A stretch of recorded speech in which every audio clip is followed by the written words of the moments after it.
The topic today is how to teach salespeople to always ask the right questions. But the way that most companies teach their salespeople and train their salespeople is that they don't teach them exactly what questions to ask when they're prospecting. And what they do teach them typically goes something like this in terms of a new hire sales training program. So they'll teach them, here's some information about the company that you work for now. Here is some information about the products that you're going to be selling. This is what they do. This is how much they cost. Here's some information on internal processes. So this is how you produce a quote.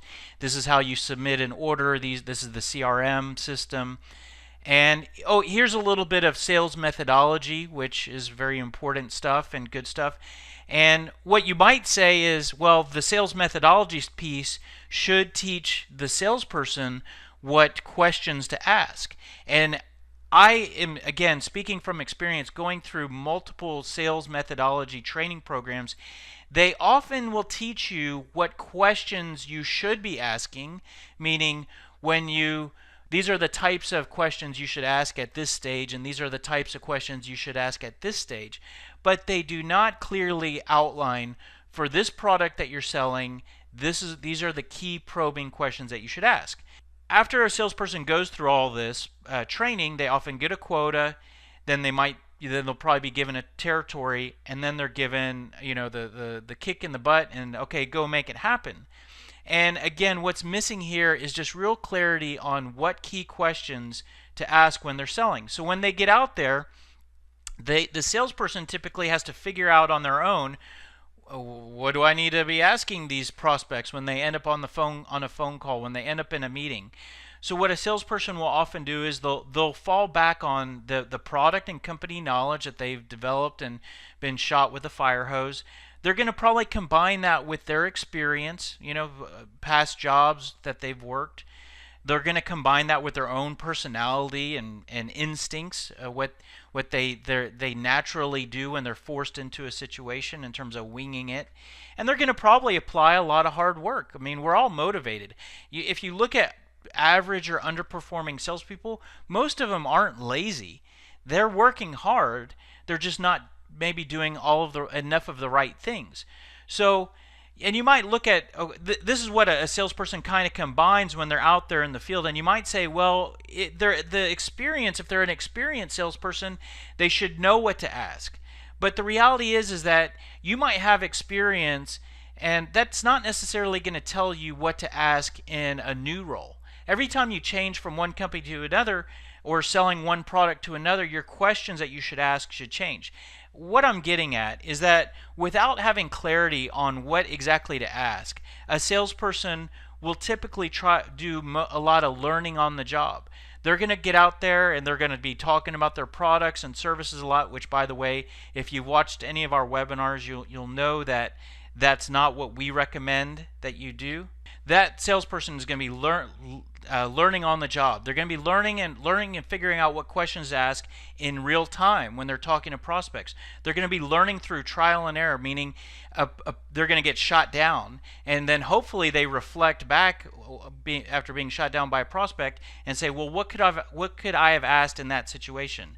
And when that happens, they might learn and they might do better the next time, but opportunities are missed and deals are lost and sales performance is not what it could be. And this factors into a long ramp-up time for either yourself or your people that work for you. And this could lead to people not working out and having to leave the organization either voluntarily or forced out. So that's what we're dealing with here. And those are big challenges, and that has a big impact on either your performance or the performance of your organization. And we are going to give you exact direction on how to minimize and resolve all of that and how to boost performance by asking good questions. So let's start out with some core concepts. One is, I personally believe this, which is the best salesperson is the one that asks the best questions. By the way, an average sales manager might hire someone that, when they're interviewing them, that is very loud and very gregarious and the loudest person in the room. I personally think that that's not necessarily the best salesperson. Yes, it helps to be a little bit outgoing as a salesperson, but Often the loudest person is the one who does the least amount of listening. And I think listening is an extremely powerful sales skill. So and you can teach people of all different personality types what questions to ask. But when you ask good questions, you're going to make calls and meetings more interactive. You're also going to make a better impression of a prospect. If you ask really probing questions, very sophisticated questions, the prospect is going to think you're more seasoned and polished than someone who just continues on and on, not really asking good questions. Good questions extract valuable information that you can use to build your business case, information that you can use to maybe determine if you should move on and not really pursue that prospect that you're talking to. Asking good questions minimizes the all about me aspect of being a salesperson. If you've looked at any of our other content in our methodology, we're real big on getting salespeople away from talking all about me and my products and talking more about the prospect. Well, one of the best ways to flip that and to make that happen is to ask questions that get the prospect talking about them. And to be honest with you, if you think about any sales experiences that you've had, maybe some bad experiences with salespeople selling to you, most of the salespeople out there don't really do a good job of asking good questions. They just are out there selling, trying to hope that something sticks. If you agree with that, good questions, and I assume that you do if you're watching this or you're attending this webinar, I assume that you agree with that. The good news is that the skill of asking good questions is something that can either be taught by you to your team or it's something that you can learn as a salesperson. And that's regardless of your years of experience, the sales skills you currently have and the methodologies you've been trained on, or your personality type. You can remove all of those factors. So those are often things that a lot of sales managers look at when they're hiring people. How many years of experience do you have? What type of skills do you have from a sales standpoint, and what is this person like from a personality standpoint? And that's how they make their decision. If asking good questions is the difference between, I guess, maybe being average and being awesome, then why do we hire people looking at only these key things, right? And by the way, if we can teach someone how to ask those questions, then maybe we can look at other stuff in terms of our hiring.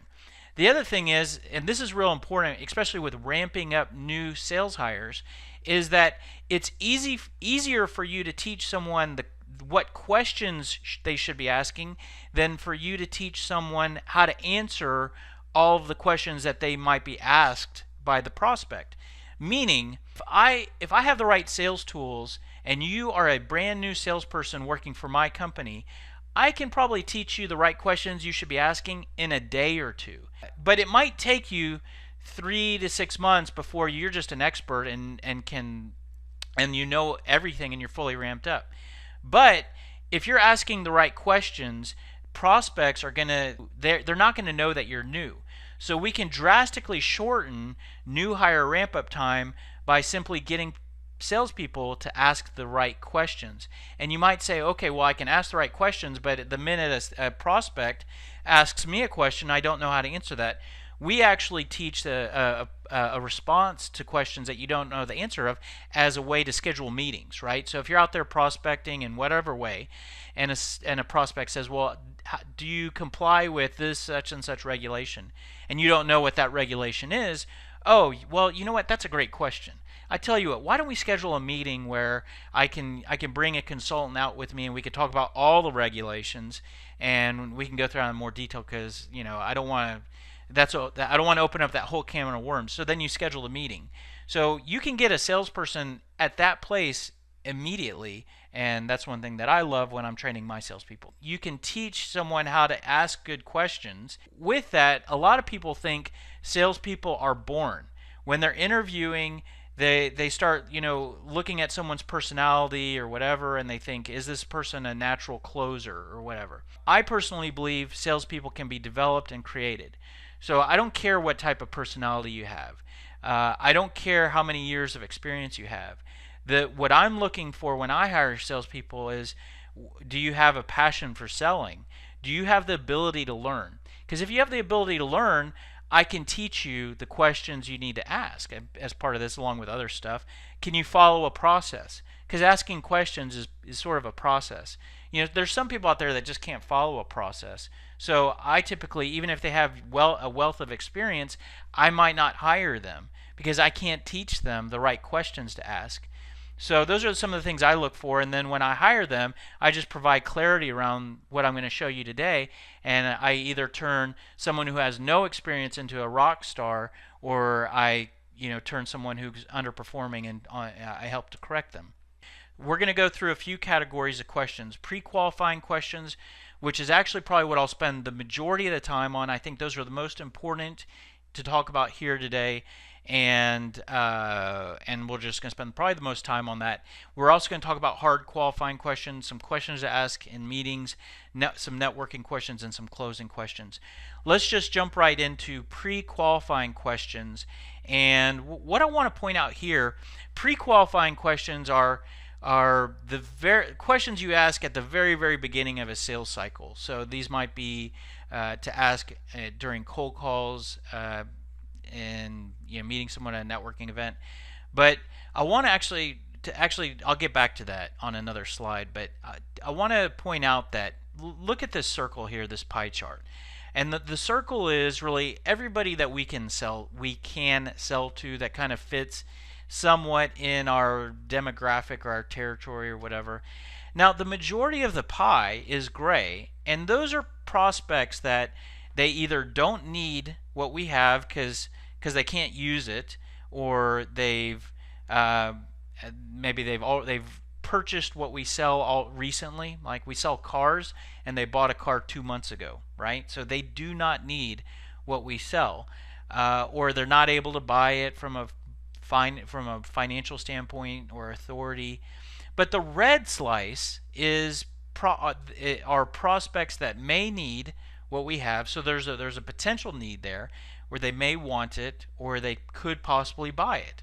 Meaning the majority of the pie are people that we don't want to talk to. Another way to look at it is 3/4 of the pie are people that don't fit at all, and a quarter is maybe a fit, right? Now, there's a small slice of the red piece that needs what we have right now and can buy and has money and whatever, right? So that's the does fit, and that would be your qualified slice of prospects. When we're pre-qualifying, we don't care about that so much. We just care about our prospects. Are they in the may fit? Because this determines if we should even talk or not. Is this person worth us putting a meeting on the calendar? Now, I know if your calendar's wide open, you might just be trying to get a meeting with anybody, right? You want a meeting on your calendar, and you'll drive across the city, and you'll feel good and feel productive about scheduling a meeting.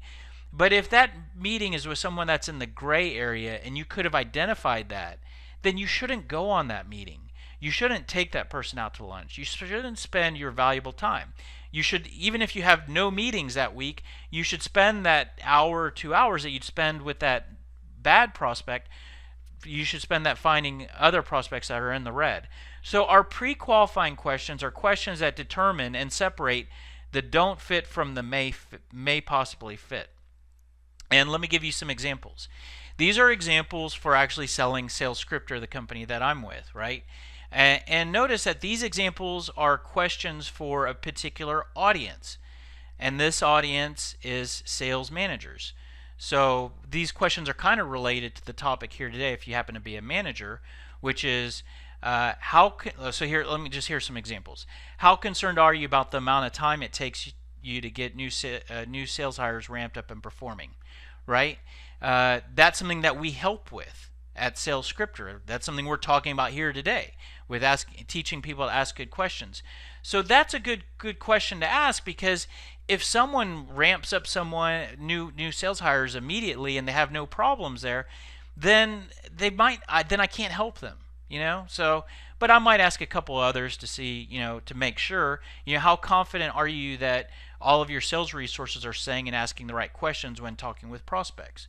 You know, if a sales manager is like they have all the right tools and the right questions and everybody trained perfectly, then I don't want to meet with them.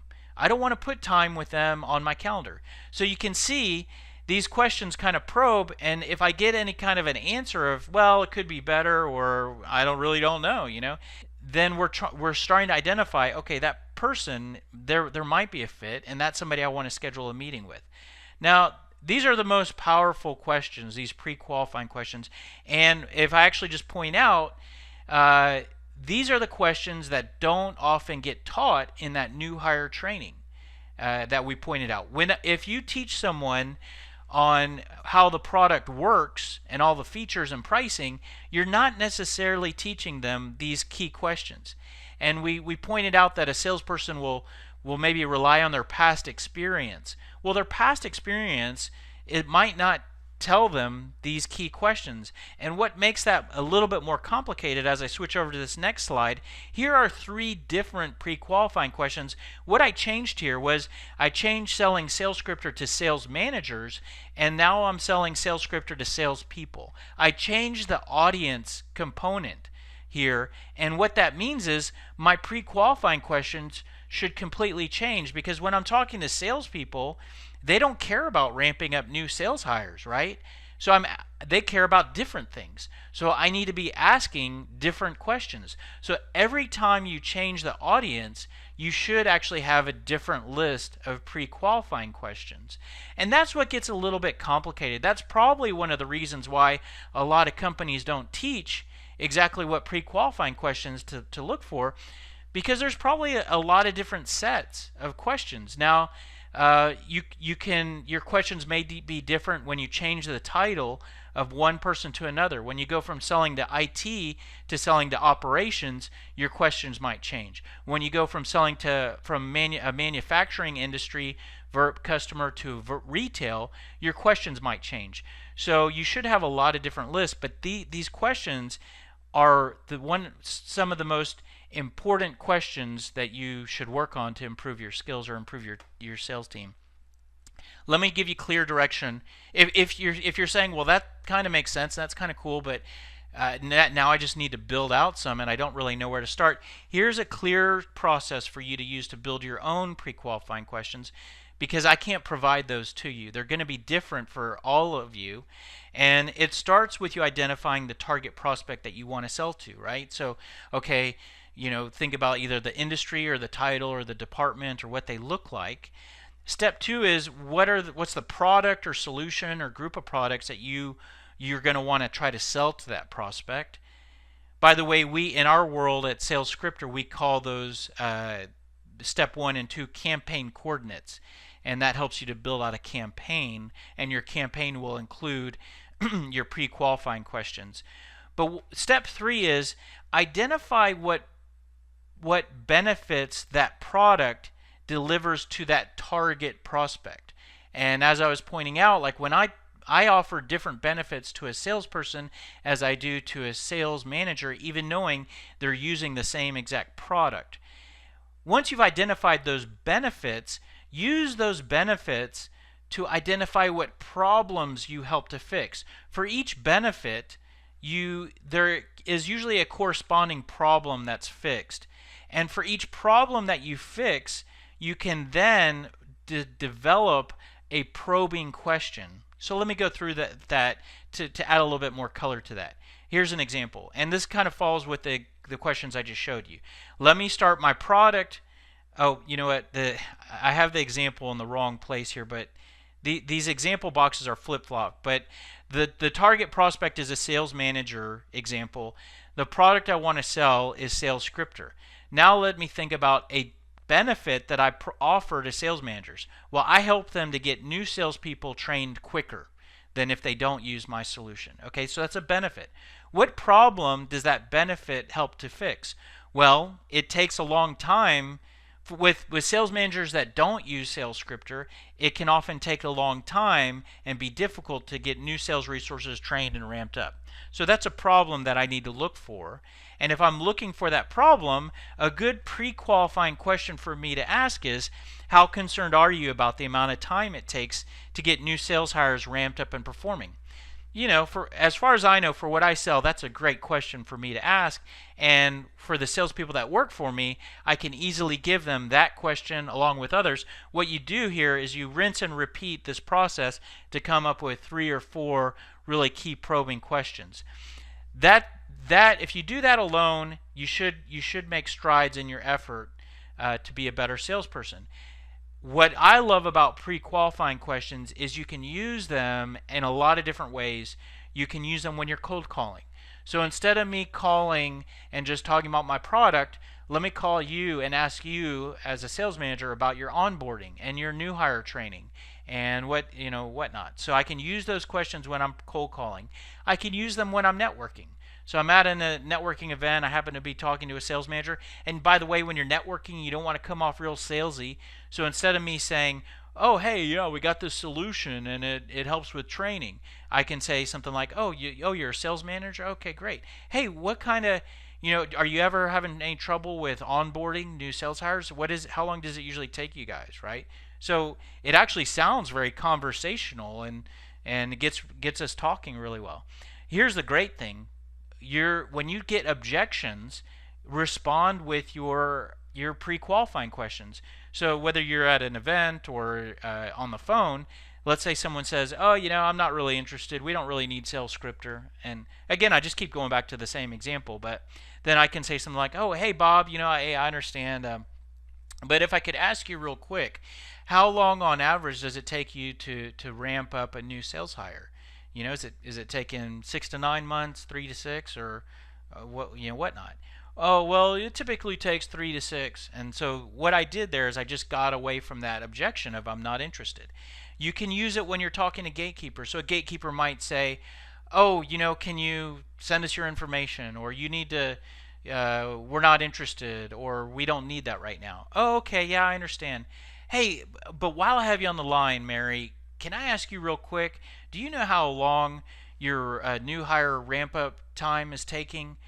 I'm not sure. Oh, yeah, well, see, that's why I'm trying to reach Bob, because that's something that he is probably really keen on or aware of, and I just wanted to get that information from you guys, or that's why I was calling.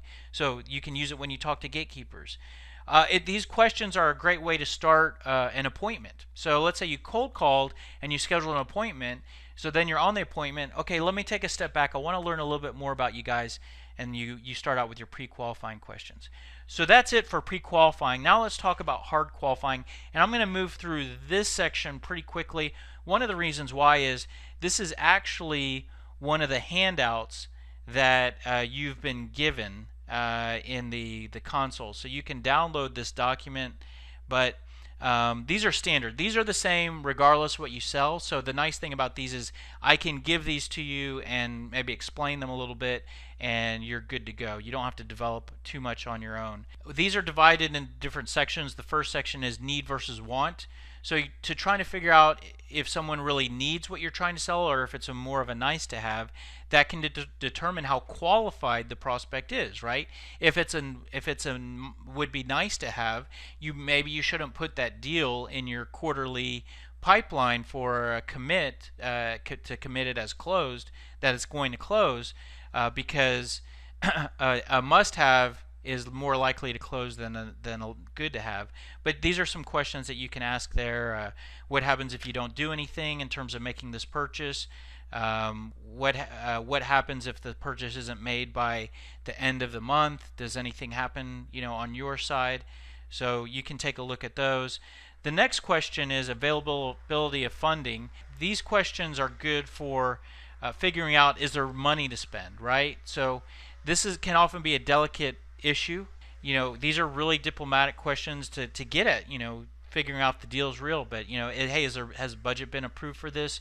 what's the budget range you're trying to stay within? Are there any other projects that the funding for this project would compete against? So take a look at those. These are decision making, right? So are you selling to and dealing with the person who is the ultimate decision maker? These are real important. That's a real important thing to identify, and it's a delicate subject as well. You don't really want to come out, hey, are you the decision maker? Because a lot of times people might either think they are, but they're really not, meaning they have to go get the deal signed by someone else, or they don't want, they're trying to present an image to you. They don't want, you to think that they're not important, or they don't want you to go around them. So these are real diplomatic ways of asking if the person you're dealing with is the decision maker. So you can ask, what's the decision making process, and get them to explain to you all the way up to like the deal being paid for and signed, and that will tell you exactly where they sit in that chain of command, who and whatnot. So you can look at those on your own. Level of intent questions. These are to determine, is someone just kicking the tires and wasting your time, or is the deal for real? And so an example of when this happens that I think people get taken advantage of, and by taken advantage of, it means you're a salesperson and a prospect wastes your valuable time by not really being serious about buying. Maybe they're serious about buying something, but they're not really serious about buying from you. Let me give you an example. A customer has made a decision to make a purchase. It's funded. They're the decision maker. They've been talking to another company for 6 months, and a month before the decision is going to be made, they come and talk to you. And if you don't ask these questions, you might think you might ask, is the deal funded? Are you the decision maker? You might think, oh man, this is a great deal. But the reality is that they've already decided to purchase from someone else. So these are some questions to identify if that's the case. What other options are you considering? How do you feel about their solution? How long have you been looking at them? How does their solution compare to ours? Is there a reason why you would choose us over them? So if you get answers to those questions that show you, yes, you're coming in at the 11th hour, it doesn't mean you say, oh, screw you, you're not serious about buying from me. But what it might mean is that you produce a really quick quote and proposal. You don't spend a week working on a proposal and flying all over the place. You're more guarded with your time. So you do the bare minimum. But what that means is if you ask these questions, you can save yourself a lot of valuable time that you then spend getting better quality prospects. Those are hard qualifying questions. Again, you can use those verbatim, so those should be easy for you to use. Again, here are some other questions in the category of closing. If you're not trial closing or teaching your salespeople to trial close, you can do that by asking questions throughout conversations, meetings, and the sales process. Questions like, what do you think about what we discussed so far? Is that something that you guys would benefit from? What we just showed you right there, are we heading in the right direction? Some soft closing questions. Me personally, I like soft closing because I actually think that a lot of people often say, I want to be a better closer, and you're either born a closer or you're not. You can either close a deal or you can't, and whatnot. I personally think closing is one of the easiest steps in the sales process if you do everything else right. Meaning, if I've qualified you as a prospect, and I've communicated value, and I've built interest, and I've done everything else right, then the deal is going to close very easily. It's when you don't do the other things right that someone has to be a real aggressive, pushy, manipulative closer. So if you do everything else right, you can use soft closing techniques. So like, hey, well, what step do you want to take next? What direction do you want to go from here? Does this solution fit? Do you want to keep looking into this? So when do you want to talk again? So those are really soft closing questions, but and those help to build even more rapport.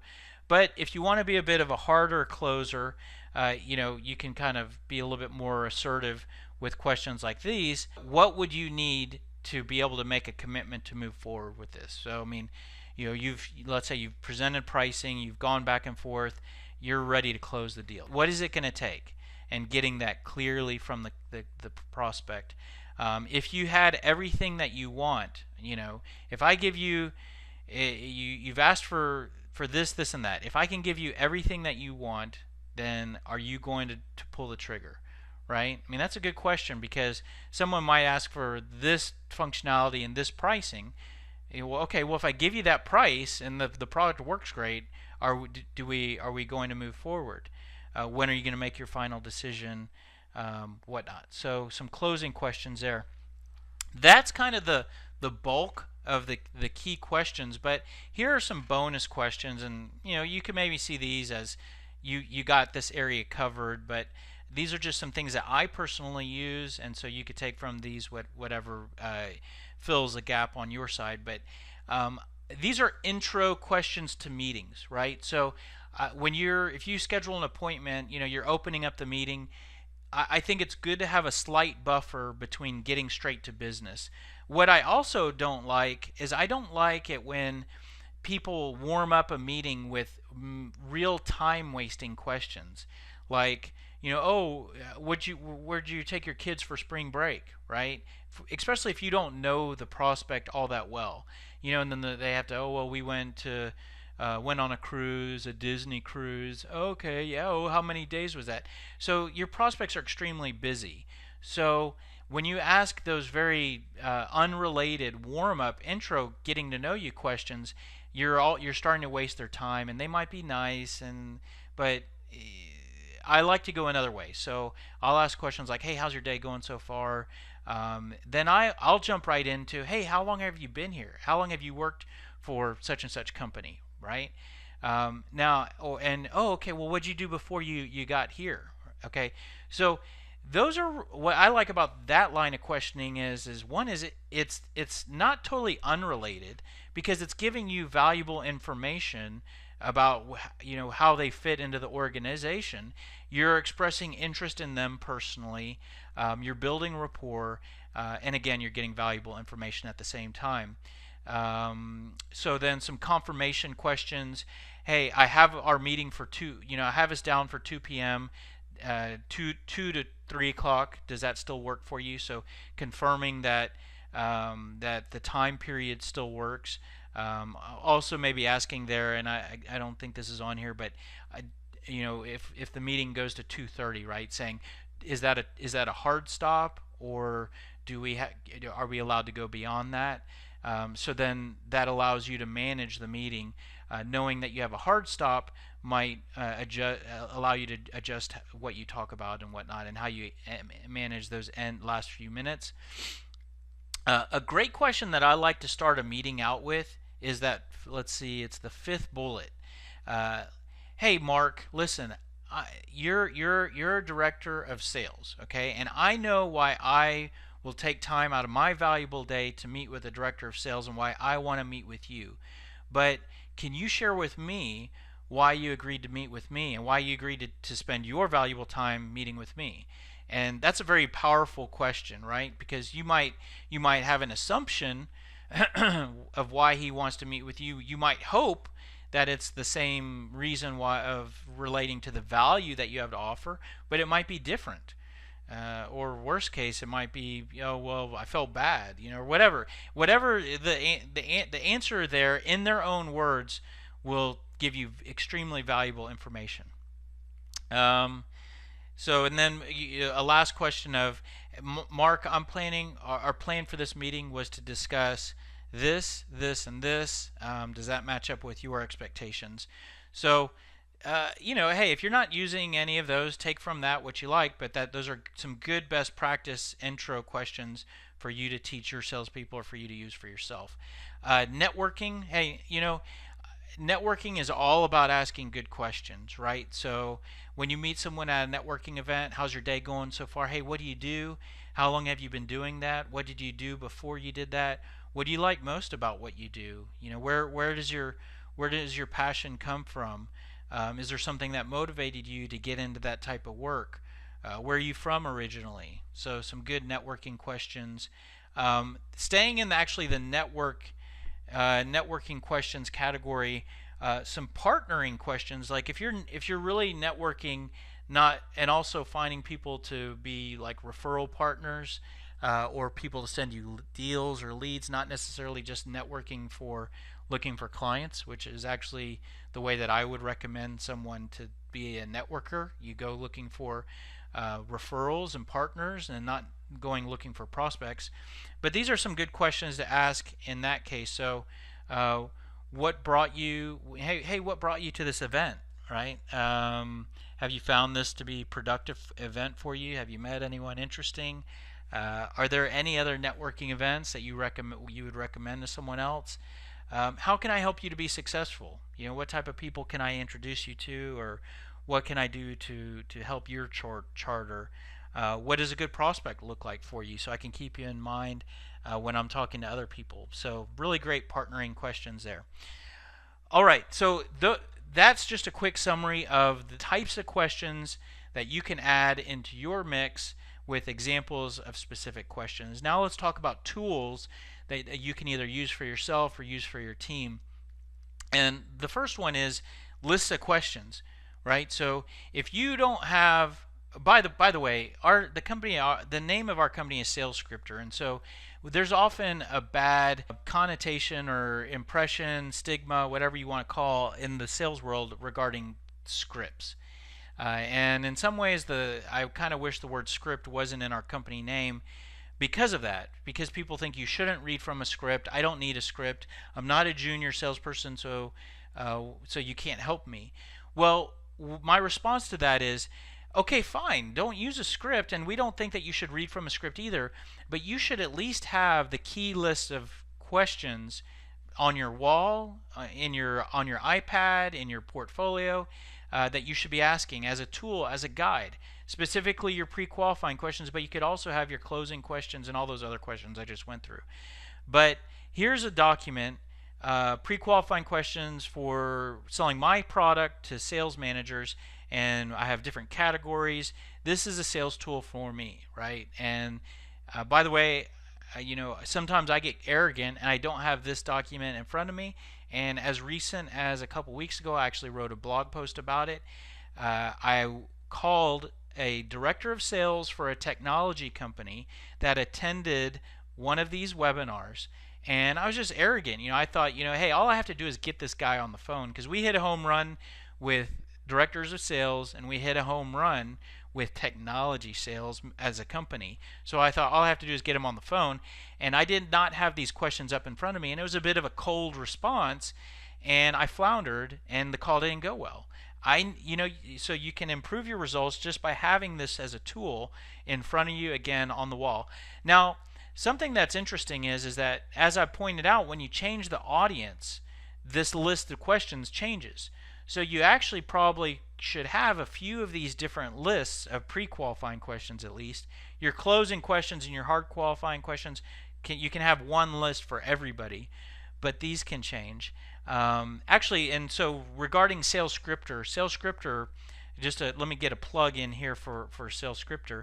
SalesScripter will help you to develop these questions. It's going to actually take you through the workflow of identifying the different audiences and the benefits that you help them, and the problems you help to fix, and the questions you should ask.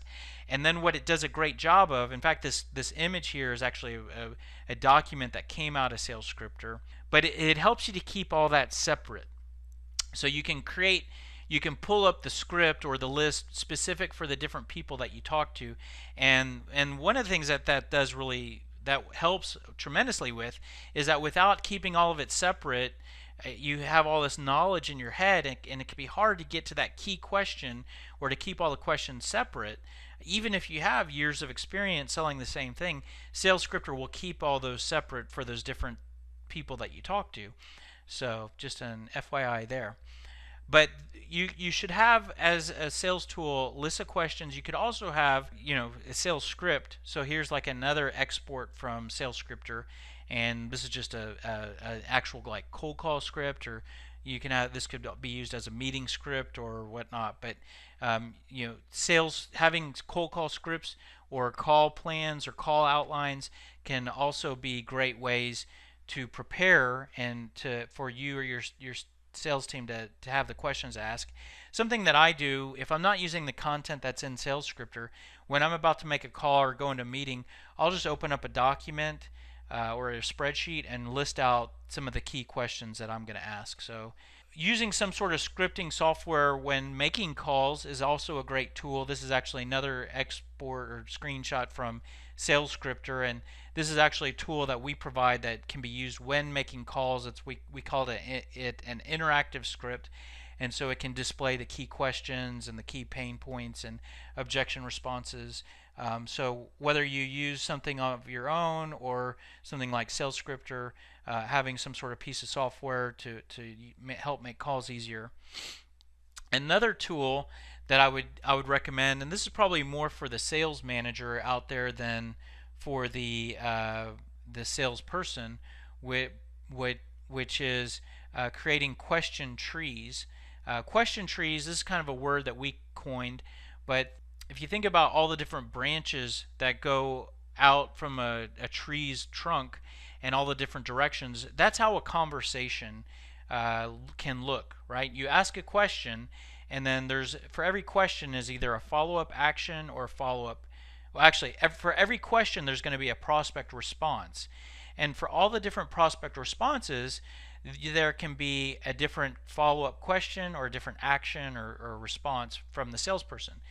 So it's one thing to provide those first line of the pre-qualifying questions, but if you really want sales excellence and to really shorten that new hire ramp-up time, provide the different branches and what we call question trees for what direction to take those pre-qualifying questions or really any of your questions. So actually SalesScripter has a tool called Question Tree Builder, and what it does is it allows you to kind of say, okay, for this question, what is a potential prospect response? And then you can enter that, and then it takes you through a workflow to say, okay, for that response, if the prospect responds in that way, what's the best thing that the salesperson should ask or say? And so you can build out this. This is actually an export as well from SalesScripter. It kind of just shows the different branches. Really helps make sales training and new hire ramp up training really quick and shortens that process. So a couple last things on SalesScripter, and then we'll wrap up for any questions. But what is SalesScripter? One half of SalesScripter is a methodology, a sales methodology. So you've heard me talking here today about asking questions. That actually fits into a few of these boxes here, but these are the different modules and areas that we have content for salespeople. But the asking question actually fits into the cold calling module, the qualifying module, the closing module, the sales messaging, dealing with gatekeepers, dealing with objections. So we have different core pieces of content and sales training modules in all these areas that you can use. You can use our methodology without using our tool set. But the other half of SalesScripter is a tool set. It's a software application that delivers this methodology and makes it easy to either deploy that methodology in a sales team or to deploy it for yourself. And so there's in the software, there's call scripts, objection responses, key question documents, marketing tools, voicemail scripts, and whatnot. So the way that people can use what we have to offer is, as I mentioned, one half is a methodology. And so a lot of people come to us and they access and consume and use and implement that methodology through our set of books. We have training videos, we have live training, coaching, and consulting. And so we have salespeople that come to us and consume a lot of that. A lot of that content can actually be accessed for free through free ebooks and through YouTube. Some sales managers come to us and use our methodology to train their salespeople. But a lot of that content is free. We have a software tool set, and you actually don't have to use our software at all. You can just use our methodology if you don't like our software.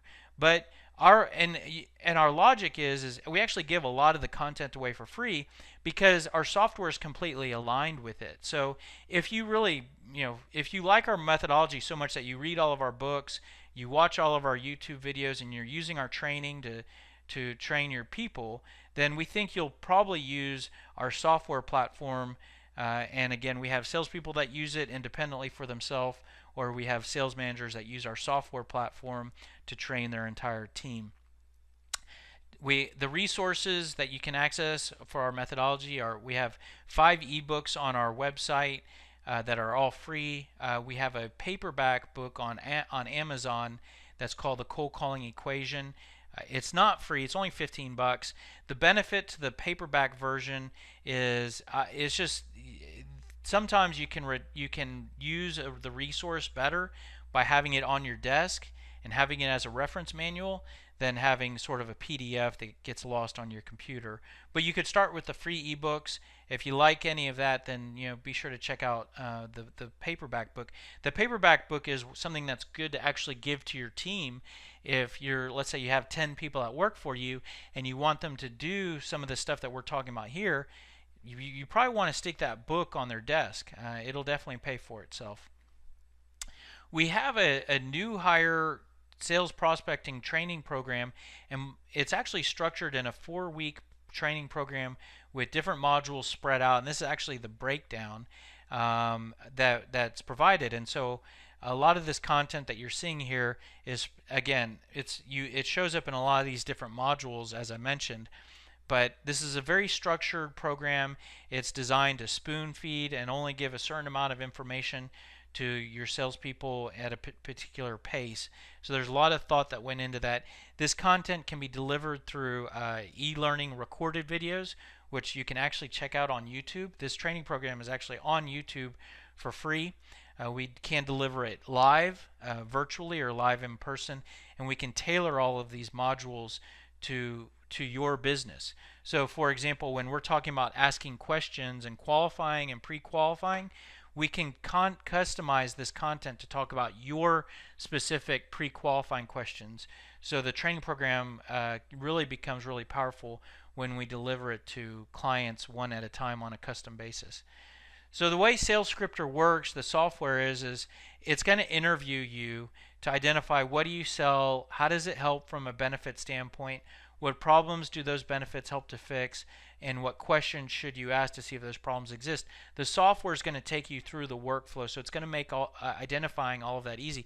To be honest with you, you could do that in an Excel spreadsheet or on a piece of paper, but the software makes it easy. And then what the software also does is, based on all your answers when you're answering all those questions, it automatically uses all of that content to create cold call scripts, to create email templates, voicemail scripts, objection responses. You get all of these documents, a whole library of stuff automatically created, built as you're answering each question. In SalesScripter, you get tools to use when you're making cold calls. So if you want more help, step one is to go to our YouTube channel. You'll be able to see this video for this webinar as well as all of the other webinars we've done. You'll see our new hire training program. You can subscribe to our channel to be notified when we upload new videos. You can get any of our books through either our website or through Amazon.